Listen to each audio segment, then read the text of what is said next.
Boker Tov à tous. Alors cette Mishnah, elle est très longue, on va pas tout lire, mais ça vaut vraiment la peine de le lire parce qu'en fait, Rabbi Meir, il nous dit, qui s'applique à la Torah dans un but désintéressé, acquiert de nombreux avantages. En outre, le monde entier vaut la peine d'exister pour lui et il est appelé ami, etc., etc. Et on va nous dire dans la Mishnah, en fait, tout ce qu'un homme reçoit. Alors, il faut savoir que quand on dit que on s'applique à l'étude de la Torah, c'est pas seulement de s'asseoir et de lire un livre. Parce que Kadesh Baruch Hu, il veut pas simplement qu'on s'occupe que de lui. On pourrait se dire, bon, maintenant, moi, je vais m'occuper que de Akadosh Baruch Hu. Je vais écouter des shiurim toute la journée, ou alors pour un homme, je vais aller étudier toute la journée et rien faire d'autre. Mais en fait, c'est comme si on avait la théorie et la pratique. Donc, la théorie, c'est la Torah, et la pratique, c'est les mitzvot. Maintenant, pour faire les mitzvot, on a besoin d'avoir des personnes en face de nous. Si je veux faire la mitzvah de Arnasat Orrim, eh ben, je dois avoir des invités. Si je veux faire la mitzvah de Kibud Avaim, eh ben, je dois aller voir mes parents, parler à mes parents.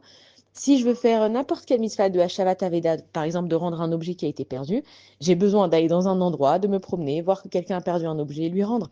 Ça veut dire que la Torah, elle est faite pour être pratiquée. On appelle ça l'étude de la Torah et on appelle ça la pratique de la Torah. Et Akadosh Baruch Hu, il nous dit qu'une personne qui s'occupe donc de la Torah, ce qui veut dire en global, alors on dit que le monde entier, Kedai Hulo, ça veut dire que le monde entier, c'est Kedai d'avoir une personne comme ça. Et donc on comprend que Akadosh Baruch Hu, ce qu'il veut, c'est que on s'occupe des uns des autres. C'est ça le principal, en fait, occupation d'Akadosh Baruch Hu. Et on voit que Abraham Avinu, il était en train, au troisième jour de sa Brit Mila, il était en train de parler à Akadosh Baruch Hu. Et ensuite, il a vu des. Lui, il savait pas que c'était des anges. Il a vu qu'il y avait des malachim qui venaient. Il a dit à Akadosh Baruch Hu, je suis désolé, je te laisse. Parce qu'il faut que j'aille m'occuper en fait de ces gens qui viennent à ma rencontre. Et on se pose la question, mais attends, tu es en rendez-vous direct avec Akadosh Baruch Hu. N'importe qui aurait dit, bon, je suis beaucoup trop occupé avec Hachem pour m'occuper de vous. Mais en fait, Abraham Avinu, il nous montre l'exemple parce qu'il avait compris que Akadosh Baruch Hu, c'est exactement comme ça qu'on montre à Akadosh Baruch Hu qu'on l'aime. Quand moi, je veux montrer à Akadosh Baruch Hu que je suis là pour lui et que je le sers, c'est à travers les personnes qui sont autour de moi. Et comment est-ce que Akadosh Baruch Hu, il me répond? Pareil, à travers les personnes qui sont autour de moi. Et là, on comprend qu'en fait, chaque chose qui m'arrive par rapport à un individu, c'est que c'est Hachem qui veut qu'il y ait une sikha, qui veut qu'il y ait un dialogue entre lui et moi. Si cette personne, elle m'a fait telle et telle chose, c'est parce que Akadosh Baruch Hu, il voudrait me parler. Et comme Akadosh Baruch Hu, Birvodo ou Beatzmo, il va pas venir chez moi maintenant sortir une main du ciel parce que j'aurais trop peur. C'est comme Moshe Rabbeinu, on dit que quand il s'est dévoilé à Moshe Rabbeinu dans le buisson ardent, Akadosh Baruch Hu, il a pris une voix qui était familière. Parce que s'il allait prendre une voix un peu grave, alors peut-être que Moshe Rabbeinu, il aurait eu peur. S'il avait pris une voix qui lui était inconnue, Moshe Rabbeinu, il se serait dit, mais c'est quoi, d'où ça sort? Donc on dit que quand Akadosh Baruch Hu s'est dévoilé dans le buisson ardent à Moshe Rabbeinu, il a pris la voix de son père à Moshe Rabbeinu parce que c'était une voix qui lui était familière et c'était une voix qui lui parlait de Torah. Et donc chacun, en fait, dans notre vie, on a l'occasion d'entendre Akadosh Baruch Hu à travers les différentes personnes qui nous entourent, qui sont à côté de nous. Et c'est à nous de prêter l'oreille et d'entendre les conversations qu'Akadosh Baruch Hu veut nous donner. Et donc, on comprend qu'une personne donc, qui pratique la Torah, entre l'étude pour les hommes qui en ont besoin, nous les femmes, on n'a pas la mitzvah d'étudier.